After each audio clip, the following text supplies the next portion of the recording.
Yang amat berbahagia Tun Dr. 𝐂𝐿𝐬, Chancellor of UTA,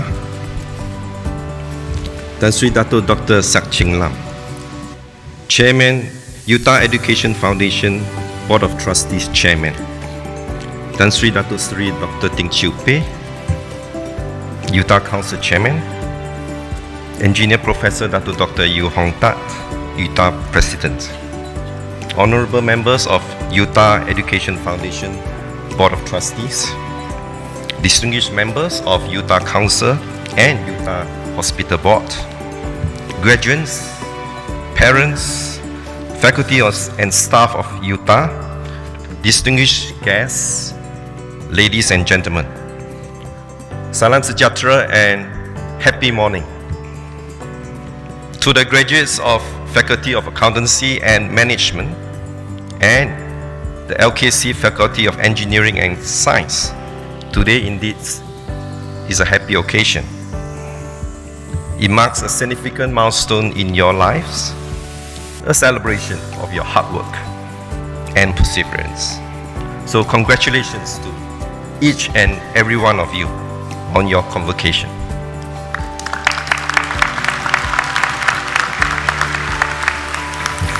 In the weeks leading up to today's convocation ceremony, I have been wondering, what kind of speech should I make?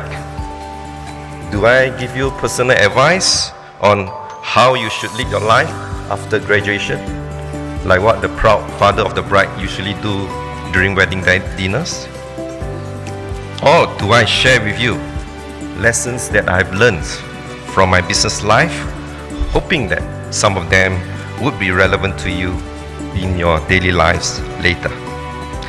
Now, between personal advice and business lessons learned, so since I'm a business person, I've decided on the latter. In Malaysia, IOI Corporation is well known as an oil palm plantation company. Besides plantations in Malaysia and Indonesia, IOI also has palm oil processing plants in 6 countries outside Malaysia, namely Germany, Netherlands, USA, Canada, China, and Ghana. You have noted that several of these countries are more advanced Western economies. The factories were part of Unilever Group and had a long history of about 120 years when IOI acquired them in the year 2003, about 20 years ago.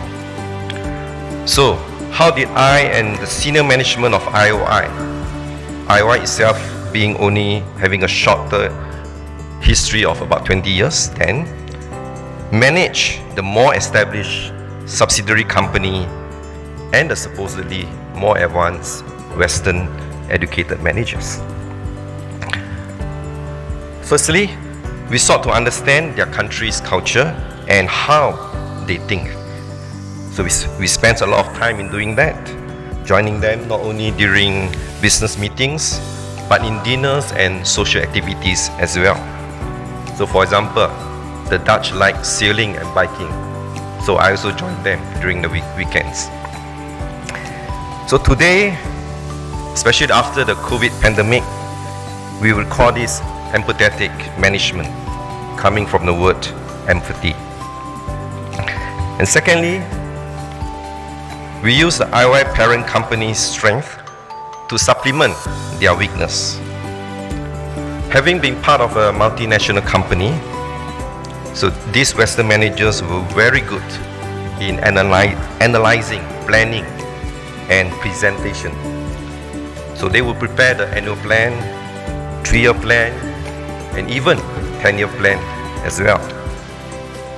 However, one of IOI's core values and beliefs is excellence in execution. So we believe in learning while doing things and doing seemingly mundane things like comparing specifications from suppliers' quotations, to which I also still do.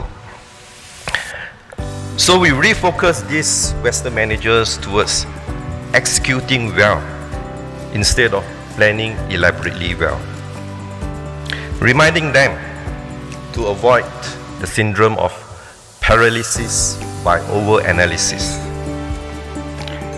Today, in a VUCA world in which things change frequently and unpredictably, I think this advice of de-emphasizing elaborate plans and starting to do things as soon as possible is very useful. Now, after managing this overseas food ingredients company for about 13 years, the company grew, and consequently Europe and North America became important markets for this company, and also indirectly IOI plantation, which supplied crude palm oil with the raw material to this company. So many of the food multinational companies such as Mondelez, Unilever and Mars were direct customers of this overseas company. However, in 2016, an environmental NGO from Netherlands reported that IOI plantation did not follow certain environmental regulations in one of our oil palm plantations in Indonesia, although the area involved was only about 3% of IOI's total planted area. Soon after, an international organization called the Roundtable on Sustainable Palm Oil, or RSPO, suspended IOI plantation certification, not just for the breached 3% area, but also 100% of its total planted area. And what is worse, that IOI's overseas company supplying food ingredients in 6 countries had its certification suspended too. At the same time, 2 very powerful NGOs, namely Greenpeace from UK and Friends of the Earth from Netherlands, campaigned against IOI and pressured all our multinational customers to stop buying from us. It was a huge crisis for IOI indeed. So what did we do? First, we had an open discussion with RSPO and invited their auditors to visit and verify the situation on the ground. Where breaches were found, we published a time-bound rectification plan with regular updates. So within about 4 months, we managed to get the RSPO's certificate suspension lifted. However, that did not satisfy the environmental NGOs, which were very powerful. So even though we felt that most of these NGOs' allegations were unfair or even false, for example, they had not even visited the area concerned, they were confrontational and not wanting to listen to our explanation, but nevertheless, we still tried hard to engage with them, sometimes using a UK-based consultant. We continue to be transparent by publishing rectification and improvement updates on our website every 2 or 3 weeks, very often. In the end, we took 18 months just to engage with the NGOs, and after that another 12 months to persuade them to call off the campaign which pressured our multinational customers. So what are the lessons learned? Firstly, we should be honest and prepared to admit, even publicly, about our mistakes. This would immediately remove or reduce any distrust on us. Secondly, we should also be humble and accept views and suggestions, and in IOI's case, from the NGOs and consultants. We even suspended our planting activities for about 2 years while engaging with them, which cost us millions of ringgit in losses. Thirdly, we also took the setback as an opportunity to improve and reinvent ourselves. As a result, we introduced many sustainability-related policies and guidelines, and we increased our personnel involved in sustainability manifold to about 200 persons. Last year and the year before that, The Edge, a prominent Malaysian publication, awarded IY as the most sustainable large plantation company in Malaysia. Internationally, we also received several gold awards for our ESG standards.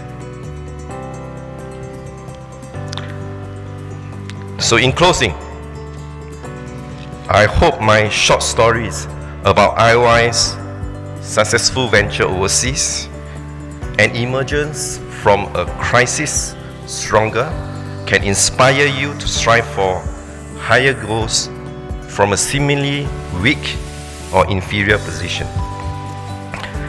I also hope you can grasp the important lessons learned, such as executing well, being transparent, reinventing oneself, and embrace values such as empathy, humility, and honesty in your daily life. So finally, I wish you all the best in your future endeavors. Remember, you have the power to shape your own future. May you achieve success and make a positive impact on the world. Thank you very much for your attention.